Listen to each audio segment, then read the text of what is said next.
ఒకసారి ఈ వీడియో వినండి. కుదరదు. ఎక్కడో బంగ్లాదేశ్లో పుట్టిన లేఖనా కొడుకులు హిందువులు వాళ్ళు కావాలంట. లేఖనా కొడుకులు హిందువులు, లేఖనా కొడుకులు హిందువులు, లేఖనా కొడుకులు హిందువులు, లేఖనా కొడుకులు హిందువులు, లేఖనా కొడుకులు హిందువులు. ఈ వీడియో చూసిన తర్వాత మీకు ఏమర్థమైంది? వీడు ఒక యాంటీ హిందూ అని మీ అందరికీ తెలిసిపోయింది కదా. వీడి పేరు రావణ అనమాట. సో వీడు అసలు పేరు జోసెఫ్. అసలు వీడు ఎందుకు ఇలా హిందువులు తిడుతున్నా అంటే వీడికి ఒక సైకోతత్వం అండి. వీడికి హిందువులు అంటే అస్సలు పడదు. సో అందుకని చెప్పేసి వీళ్ళు ఉన్న రాక్షసత్వం ఎలా బయట పెట్టాలో వాడికి అర్థం కావట్లేదు. వీడికి సపోర్ట్ చేస్తుంది కూడా పవన్ కళ్యాణ్ ఎవరైతే తిడతారో, అంటే పొలిటికల్గా ఎవరైతే తిడతారో ఆ హిందూస్ వీడికి సపోర్ట్ చేస్తున్నారు.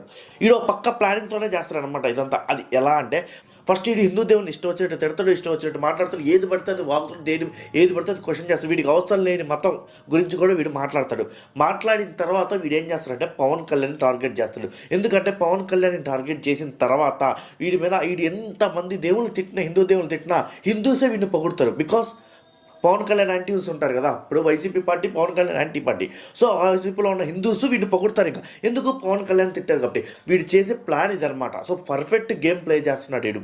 వీడిని సపోర్ట్ చేస్తున్న వైసీపీలో హిందువులు ఇప్పుడైనా బుద్ధి తెచ్చుకోండి. మీరు పొలిటికల్ ఎలా అయినా సావండి, పొలిటికల్గా మీరు ఎలా అయినా సావండి. బట్ వీడు చిన్నగా హిందూ దేవుని వీడిలో ఉన్న కక్ష మొత్తం తీర్చుకుంటున్నాడు. అది గుర్తుపెట్టుకోండి మీరు.